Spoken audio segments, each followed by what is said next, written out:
عالمی rating agency Moody's نے پاکستان کی کریڈٹ ریٹنگ ایک درجہ بڑھا دی، آؤٹ لک مستحکم قرار دے دیا۔ عالمی ایجنسی کے اعلامیہ کے مطابق پاکستان کے کریڈٹ آؤٹ لک کو بھی مثبت سے مستحکم کر دیا گیا ہے۔ پاکستان کی بہتر بیرونی پوزیشن اپ گریڈ کی وجہ ہے۔ اپ گریڈ کا سبب IMF پروگرام میں جاری ریفارمز کے سبب بھی ہے۔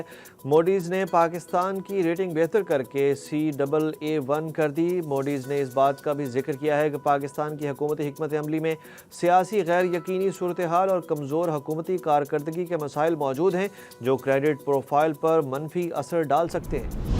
شرح سود میں جلد کمی ہوگی اور بجلی بھی سستی کی جائے گی، وزیر خزانہ نے اعلان کر دیا۔ سینیٹر محمد اورنگزیب کا کہنا تھا کہ زرعی نظام کو ٹیکس نظام کا حصہ بنا دیا گیا ہے، تنخواہ دار طبقے پر مزید بوجھ نہیں ڈال سکتے۔ اس سال کے آخر میں پانڈا بانڈ جاری کر رہے ہیں۔ ان کا کہنا تھا کہ مانتا ہوں کہ SME سیکٹر کو جاری قرضوں میں 41% اضافہ ہوا، لیکن جیسے جیسے قرضوں کی ادائیگی ہوگی یہ صورتحال بہتر ہوگی۔ فیلڈ مارشل عاصم منیر کو آذربائیجان کے اعلیٰ ترین پیٹریوٹک وار میڈل سے نواز دیا گیا۔ ISPR کے مطابق فیلڈ مارشل عاصم منیر سے آذربائیجان کے نائب وزیر دفاع اور chief of general staff colonel general Karim نے ملاقات کی۔ ملاقات میں باہمی دلچسپی کے امور اور علاقائی سیکیورٹی سے متعلق امور پر تبادلہ خیال کیا گیا۔ فیلڈ مارشل عاصم منیر کو فوجی تعاون کے شعبے میں خدمات کے اعتراف میں میڈل سے نوازا گیا۔ کیا محسن نقوی وزیر اعظم بننے کے خواہش مند ہیں؟ کیا آصف علی زرداری بھی جا رہے ہیں؟ اسحاق ڈار نے سب کچھ بتا دیا۔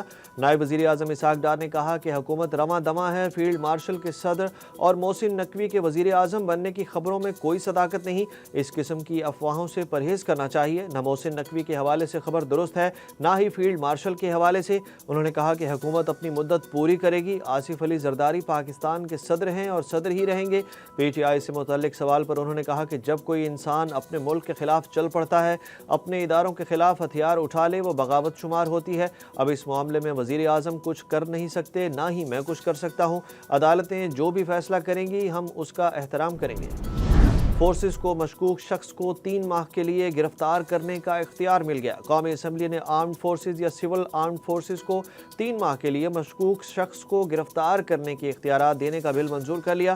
اپوزیشن نے بل کی مخالفت کر دی۔ عالیہ حمزہ نے کہا کہ بل 11 اگست کو پیش کیا گیا ہے، اسے منظور کرنے کی اتنی کیا جلدی ہے؟ مولانا فضل الرحمان نے کہا کہ قانون سازی سے پاکستان کے ہر شہری کو مجرم قرار دے دیا گیا ہے۔ حکومت جب چاہے بغیر پوچھے کسی کو بھی گرفتار کر سکتی ہے۔ اس شخص کو اپنی بے گناہی خود ثابت کرنا ہوگی۔ ہم اس بل کی حمایت نہیں کرتے۔ عمران خان کی کال پر 14 اگست کو احتجاج ہوگا یا نہیں؟ کارکن تذبذب کا شکار ہو گئے۔ علیمہ خان کے مطابق عمران خان نے اس دن احتجاج کرنے کی ہدایت کی ہے۔ سیکریٹری اطلاعات PTI خیبر پختونخوا ملک عدیل اقبال کے مطابق 14 اگست کو سڑکوں پر نکلنے کی ہدایت ملی تھی۔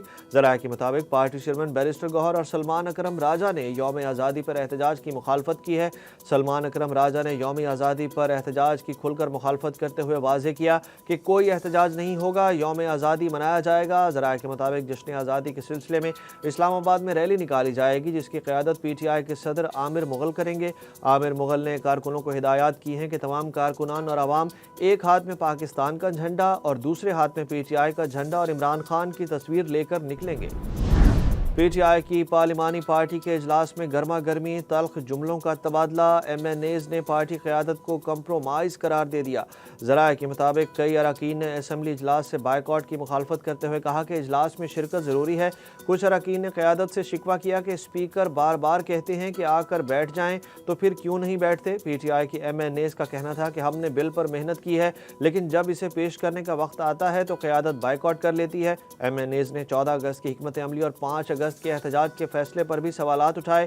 اقبال آفریدی اور ساجد محمد کے درمیان جھڑپ بھی ہوئی جسے باقی اراکین نے بیچ بچاؤ کر کے ختم کرایا۔ PTI پارلیمانی پارٹی اجلاس میں اقبال آفریدی کا عامر ڈوگر سے بھی جھگڑا ہوا۔